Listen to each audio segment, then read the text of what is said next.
Hi friends, my name is Pete with BananaHobby.com. Welcome to your Pete's Tips. Today we are going to talk about something that is extremely important in taking an RC aircraft to flight here. This subject has been, I think, overlooked by many hobby enthusiasts and people getting into the hobby, or even if you're a intermediate pilot, sometimes you don't know what's going on with this happening to your airplane as we take off here. What we want to talk about today is what's called basically ground loops. And I want to start off very basic here and talk to you about the two different types of aircraft landing gear configurations. Of course, one, we have our hand launch. There's no issues as far as gears are concerned there. You're throwing it and then they're landing in the grass or on the gravel or something like that. Okay, but your two other main gear, most common main gear configurations are what's called to my left here, or to your right, this is called the Tricycle-Gear configuration. You have two main gears in your main wings, or possibly in your fuselage, and then you have a nose gear in the front. And it's basically derives from riding the tricycles back when we were kids. And that's why they call it the Tricycle-Gear. So there's two and then one nose gear in the front. And the other extremely common, and probably the most common one, is what we call the tail dragger. And what the tail dragger is your two main gears, like this AT6 here. Your two main gears are in the wing or possibly in the fuselage. And then you have one tail wheel that is under your horizontal stabilizer area. Okay, now we have to differentiate what happens when you go to take off. I see this day in and day out. Every time I'm at the field, I see somebody struggling with this issue or this problem. It's a setback because it really, it really cuts back on your confidence because you can't get the thing off the ground. If you're talking about a tail dragger. First of all, let's talk about a tricycle gear. This, if you're flying and you have graduated from, let's say, flying a Sky Surfer or a Super Sky Surfer, and you go to your first 4-channel or 5-channel Cessna 182 Sky Trainer, let's say you do that. And you have two main gears on the Cessna, and then you have one nose gear. When you take off on these things, it's pretty much going straight. You just make sure your nose wheel is straight, and then always on our radio here, if you're flying our regular mode 2, the left stick to your left and right here will be your rudder. Okay, your rudder will control your nose wheel and or your rudder and or your tail wheel on a tail dragger. Okay, I don't want to get really super confusing here. I just wanted to explain a couple of things to help you be able to have a better experience if you are flying a tail dragger. Okay, so this is the rudder. When we're flying a tricycle gear like this ME262 here, we point her down the runway and we throttle up and we pretty much just guide it a little bit on the nose wheel there with the rudder, and once we have enough airspeed, we're pulling back on the stick and the airplane becomes airborne, pretty much in the general sense. And it's very carefree. You point the direction where you want to go, and usually the airplane will go, unless you have a really heavy crosswind. Okay, what I see every single time just about when I'm at the field are people transitioning to your next type of a trainer aircraft.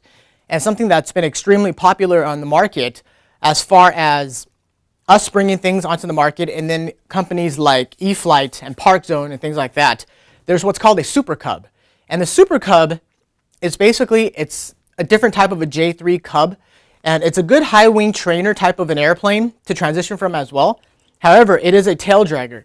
And what I talk about ground looping, it's basically your airplane, when you go to throttle up on the runway, and you're throttling, and then all of a sudden, that tail of this airplane just swings around. It'll just swing around on you either way.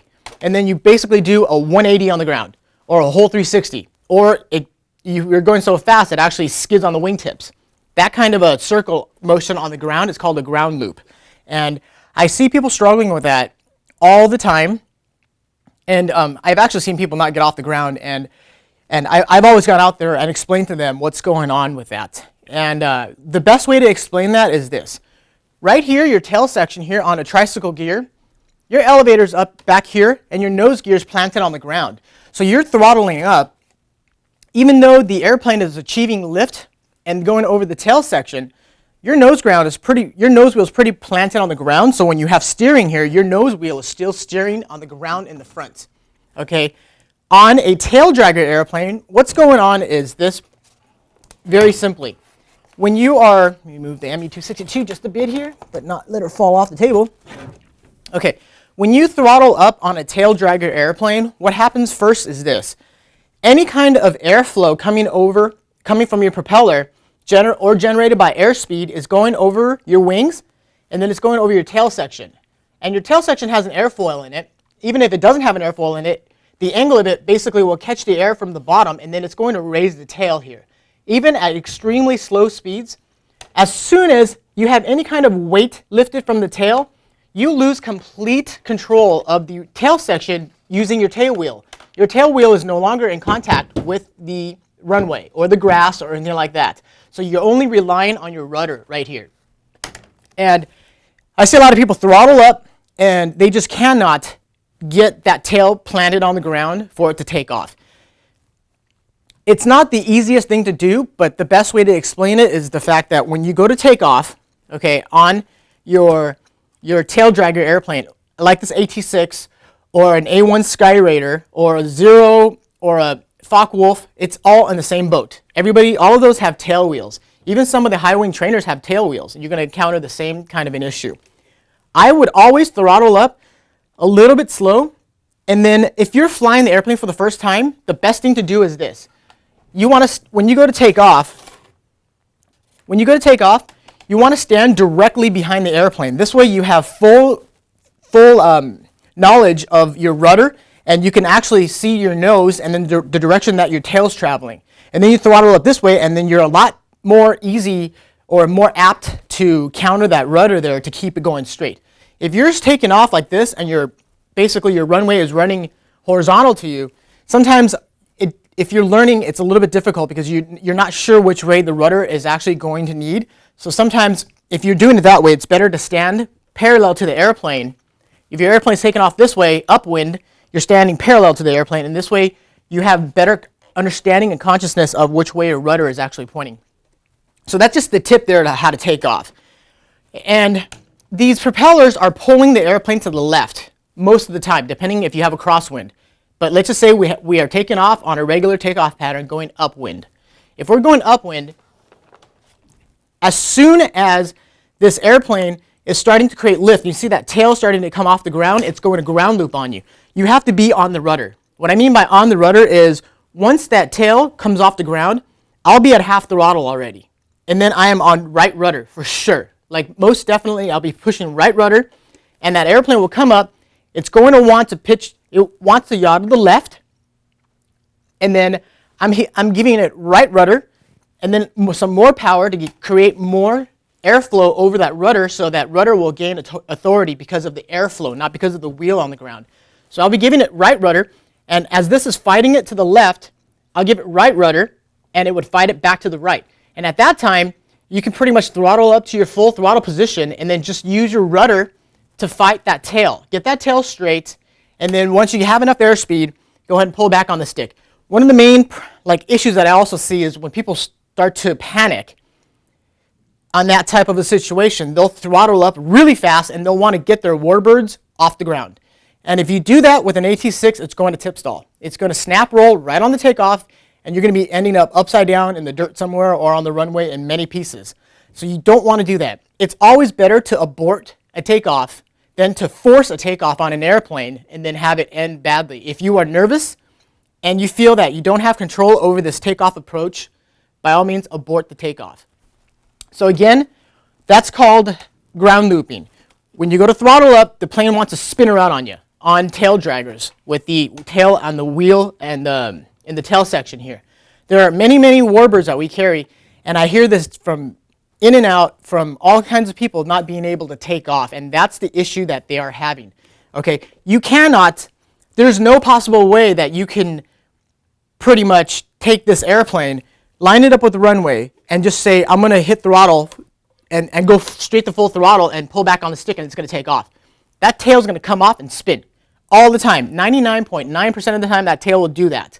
So I'm here to help you understand that you have to learn when you're flying a 4-channel airplane how to incorporate rudder. A lot of people don't fly rudder. Granted, this airplane, once it gets airborne, you could fly it basically with your elevator and your ailerons. Your rudder, you're just basically using for ground control, or if you are an intermediate advanced pilot, you're using it to fine-tune your flying style or your aerobatics. However, when you're flying a warbird, anything with a tail dragger, you have to incorporate the rudder on takeoff. You have to give it right rudder, okay, and then incorporate the throttle so that it's more than half at least. That tail comes off the ground. Keep giving it right rudder as long as it's going straight. Give it some right rudder and then throttle up. When you have enough airspeed, pull up on the elevator and go ahead and lift off the ground. Okay, now let's go ahead and talk about landing. Landing is just like landing this airplane here. However, there's something else incorporated into the landing portion of it. And this portion we call taxiing. And actually, this actually incorporates into your taxiing out to the runway as well and getting lined up for takeoff. First of all, let's talk about air direction, wind direction. I wanted to have a dry erase board here, but I can't seem to find my dry erase board. You never want to take off with your airplane going downwind. Let's say the wind is coming from my left to right. It's blowing this way. Okay, you don't want to take off with the airplane going in the same direction as the wind. You can't. You can, but it's very dangerous, especially warbirds, very dangerous. EDF jets, it's dangerous as well. Okay, so you want to always take off. If your wind's blowing this way, you want to take off into the wind. Always into the wind. It creates more lift for the wing, and you get better lift, and you get off the ground much faster, and you have less chance of actually stalling the airplane out. And when we say stalling the airplane out, we're basically talking about stalling the main wings to the point that they don't have any lift, and the airplane will basically just snap roll or lose airspeed and then just drop out of the sky. And none of us want to have that happen. If you are in a very stout crosswind situation, meaning I'm facing you and my runway is facing this way and the wind is coming from you, the camera, towards me, okay? If you have to take off this direction here and you have a pretty stout wind, you're going to be fighting that rudder sometimes in the opposite direction, okay? So if you at all can configure it, take off into the wind. If you have enough space, or if you're flying off a big grass field, just point the airplane in the direction of the wind. Point it upwind, into the wind, and always take off and land into the wind. So that's another tip there. What I'm talking about here is with AT6s, with, let's see what else out there. Focke-Wulfs will do that. The, let's see, the Messerschmitts, the ME-109s will do this. The Zeros will do this. And a couple of other airplanes will do this. So what I'm talking about is this. You'll be throttling and you'll be taxiing along, and then all of a sudden your tail just lifts up and then you're like this, and you break your propeller or you scuff your propeller and your spinner. And you're like, what happened? And what's going on is this. You're going into the wind and it's creating enough lift in the back to where it's actually lifting the tail up and above the point where it's just tipping over. And it happens quite often with warbirds. And this is what we do to counter that. When you're taxiing out to take off, or when you've landed and you're trying to taxi back to you, that's when it's very important too. When you've landed and you're turning around and you're coming back to you, and if you have a decent amount of wind, you'll find that it's very difficult to actually get that rudder or the tail section even turn around to get it coming back to you. What we do there is basically as soon as you touch ground and you lose enough airspeed, your tail is up like this when you land.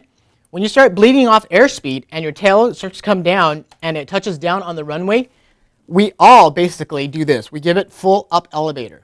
And what that's doing now is there's not enough airflow or enough airspeed over the control surfaces and over the wing section to create lift.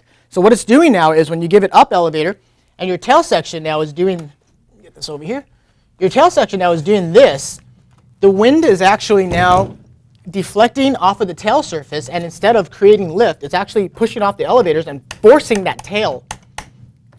tail back onto the runway.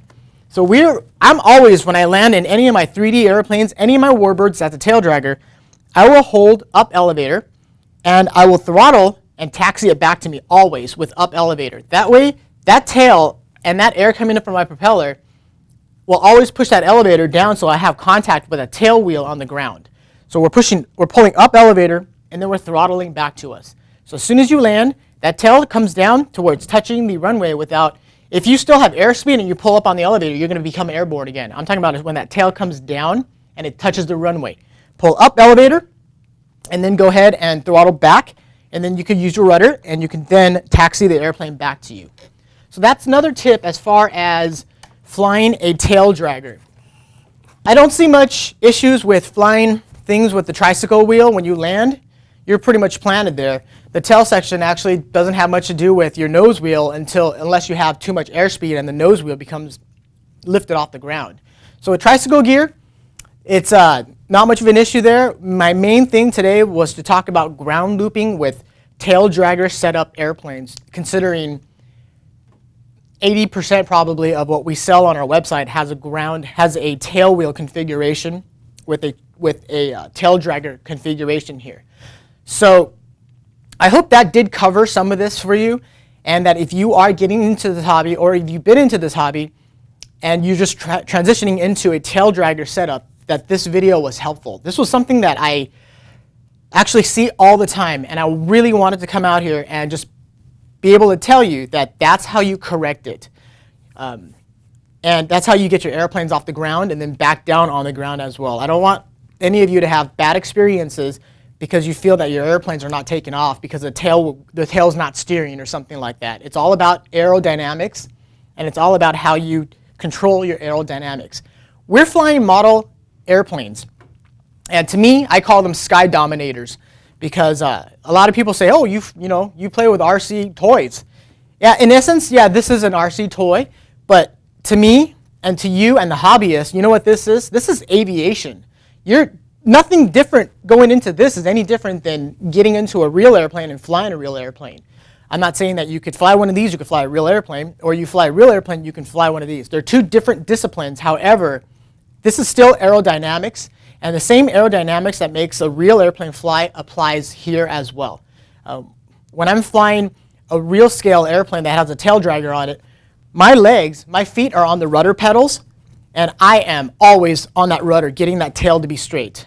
I flew a Citabria one time out of Van Nuys, I think it was, and my instructor made me land in extremely high crosswind, and my legs were tired because I was fighting that rudder the whole time to get that rudder to line up with the runway and get straight. And as soon as you hit the ground, you have to be on that rudder. So these principles apply in both there and RC scale. And don't ever think of this as RC toys. These are our hobby, and this is for our sky enthusiasts and sky dominators, basically. So with that, my name is Pete, and this is your Pete's Tip. If you have any other ideas for what you want to hear in a Pete's Tip, please, by all means, post your comments below, and I will go through them, and I will see which one I can come up with for the next episode of Pete's Tips.